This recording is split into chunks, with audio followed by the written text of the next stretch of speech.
Bismillahirrahmanirrahim. Assalamualaikum warahmatullahi wabarakatuh dan selamat sejahtera. Saya Muhammad Amirul Syafiq bin Azli dengan nombor matrik B081810459459. Ahli kumpulan kami pada hari ini akan membentangkan tentang pemegasaan dasar pertanian negara melalui sains dan teknologi. Sekarang saya akan memperkenalkan ahli kumpulan kami. Yang pertama adalah Muhammad Firdaus bin Muhammad Khairi. Yang kedua adalah Muhammad Hamizan bin Roslim. Yang ketiga adalah Afadi Afham bin Ali. Dan ketiga ialah saya sendiri, Muhammad Amirul Syafiq bin Azli.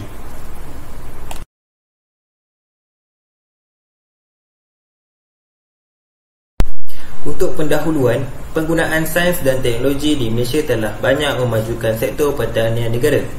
Perkara ini dapat dibuktikan apabila terdapat pelbagai ciptaan sains yang sentiasa akan diselidik, dicipta dan diguna pakai untuk memajukan sektor pertanian yang telah banyak memudahkan para petani untuk menghasilkan hasil pertanian yang lebih berkualiti dan pada yang sama dapat meningkatkan kuantiti tanaman.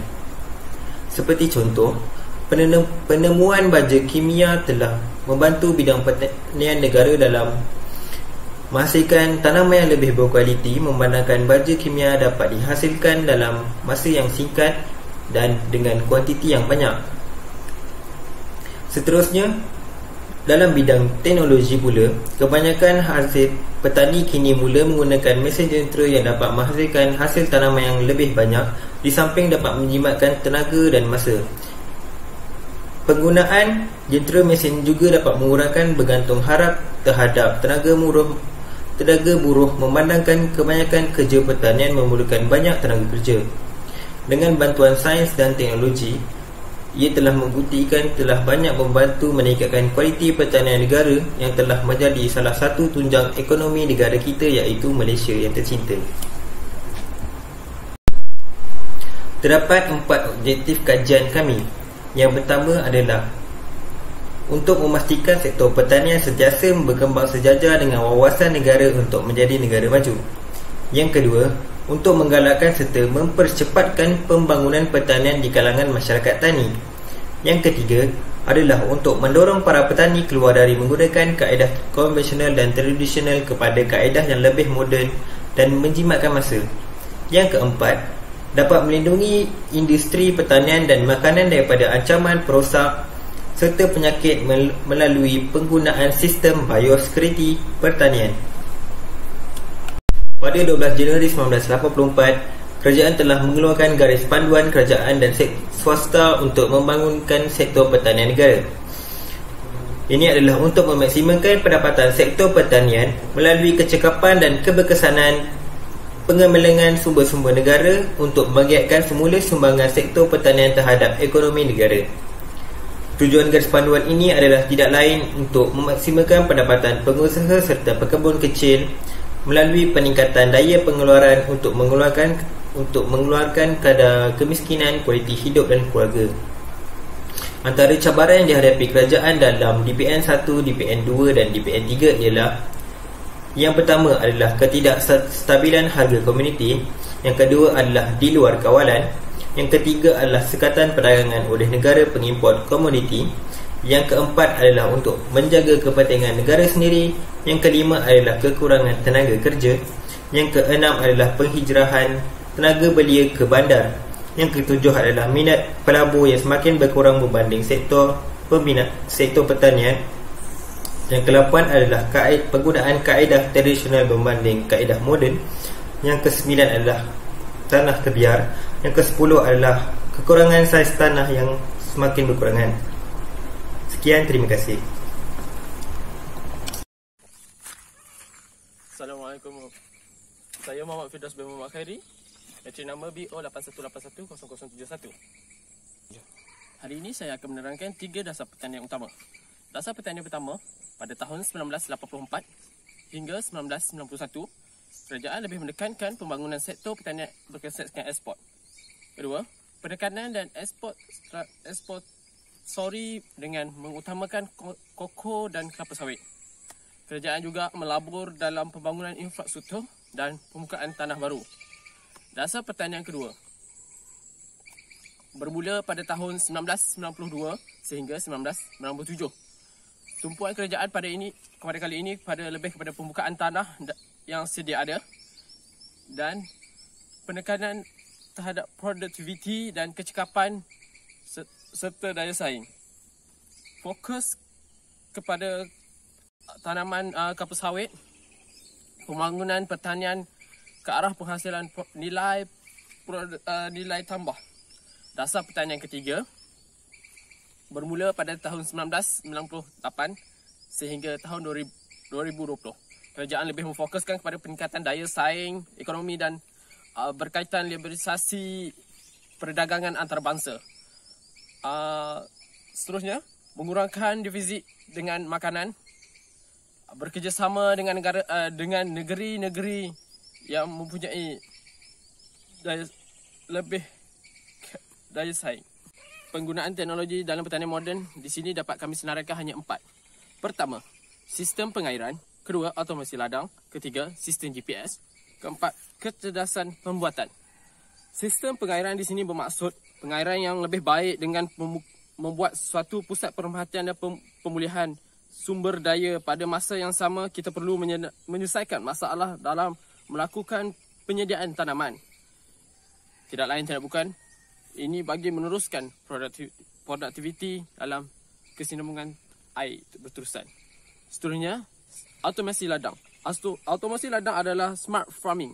Sering dikaitkan dengan automasi ladang, istilah ini menentukan gaya teknologi. Sebilangan syarikat gergasi hari ini sedang berusaha untuk mengembangkan inovasi robotiviti seperti drone, robot, traktor automatik dan penyemaian dan secara automatik. Sistem GPS. Sistem GPS adalah peralatan yang pertanian seperti penyemburan traktor, penua air, kini dikenali sebagai menggunakan teknologi GPS oleh petani. Next, kecerdasan buatan. Kecerdasan buatan menggunakan gabungan teknologi seperti satelit, sensor, jarak jauh yang memiliki tumpuan untuk mengumpul maklumat data 24 hours keseluruhan ladang. Peranti ini memantau tanah dengan kelembapan suhu dan sebagainya. Perubahan pertanian melalui sains dan teknologi. Perubahan pertanian melalui sains dan teknologi. Kaedah pertanian yang tepat ini secara tidak langsung sebenarnya menggabungkan teknologi untuk mengukur dengan tepat bagi setiap proses pertanian, bagi memastikan sumber yang digunakan ada seoptimal mungkin. Sumber-sumber yang digunakan adalah dalam keadaan berkadar, boleh diubah bukannya berkadar tetap. Teknologi yang menggabungkan penggunaan GPS, sensor, drone dan kecerdasan buatan AI dan robotik. Dengan menggunakan kaedah ini secara tidak langsung, kita dapat mengurangkan penggunaan baja dan kos operasi buruh dapat dioptimalkan. Data-data yang diperolehi daripada pengguna teknologi ini sedikit sebanyak dapat menyelesaikan masalah yang dihadapi oleh petani.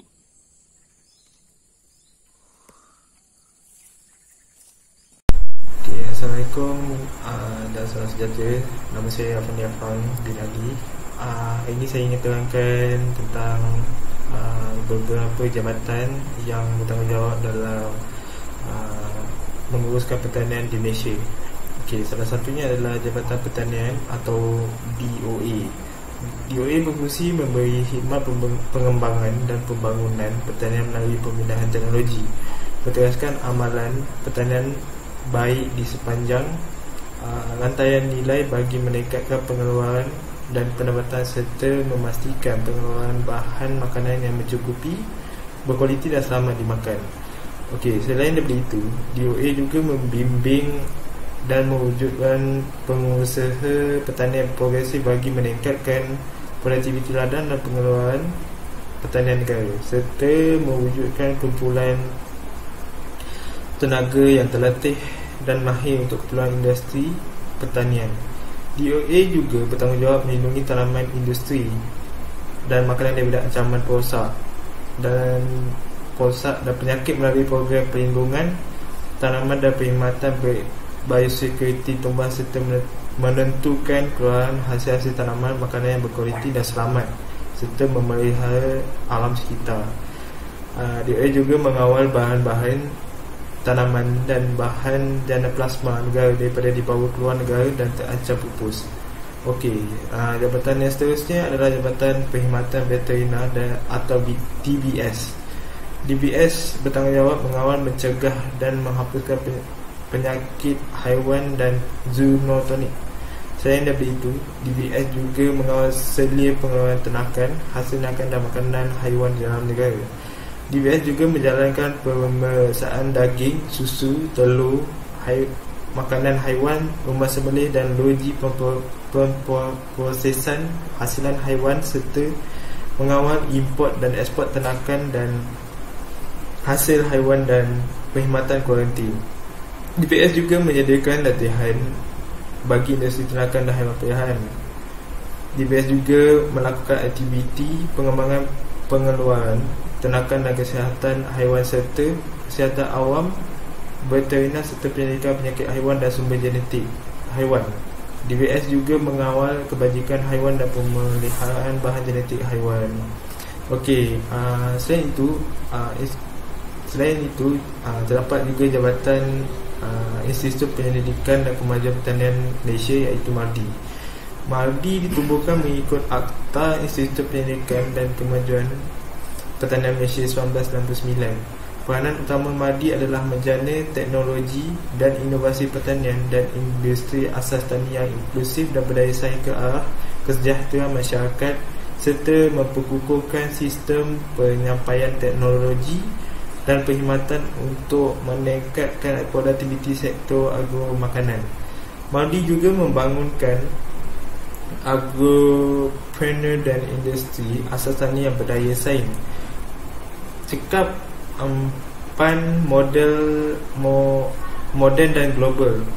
Selain daripada itu, MARDI juga memperkasa keupayaan dan persekitaran kondusif bagi binaan dan pembangunan pertanian makanan.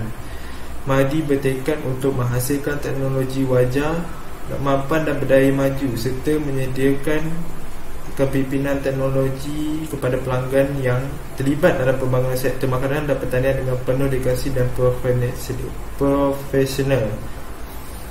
Okey, seterusnya kita boleh dapat lihat iaitu FAMA sebagai jabatan iaitu FAMA, Lembaga Pemasaran Pertanian Persekutuan. Objektif utama penubuhan FAMA adalah merealisasikan wawasan negara dan dasar pertanian negara yang menjadikan Malaysia sebagai pengeluar utama makanan dunia melalui kecekapan dan keberkesanan produk pertanian dan makanan. FAMA juga membangunkan infrastruktur pemasaran dan sistem rantai bekalan yang cekap dan berkesan serta melakukan aktiviti pemasaran dan peningkatan permintaan hasil pertanian dan makanan dalam dan luar negara. Okey, seterusnya saya akan membentangkan kesan pendidikan dan pembangunan pertanian pada negara Malaysia. Yang ke-4 iaitu memudahkan pekerjaan dalam sektor pertanian, meningkatkan produktiviti pertanian, memperketatkan kawalan perosak tanaman dan memperbaiki biodiversiti dan ekosistem tanaman. Okey, yang pertama iaitu memudahkan pekerjaan dalam sektor pertanian. Kaedah-kaedah moden seperti biosensor sebagai alat pemacu tahap pencemaran yang terkandung dalam makanan segar. Okey, seterusnya penyelidikan dari segi pengangkutan juga dapat mempercepat proses pemasaran hasil pertanian secara pantas dan efektif. Okey, dalam meningkatkan produktiviti pertanian, penyelidikan dan pembangunan dapat memajukan produktiviti hasil pertanian. Pembangunan bidang genetical engineering membantu industri pertanian dan akhir sekali penyelidikan terhadap sistem pengairan yang moden. Okey, dalam memperketatkan kawalan perosak tanaman, penggunaan baji kimia dan racun serangga telah meningkatkan lagi produktiviti tanaman.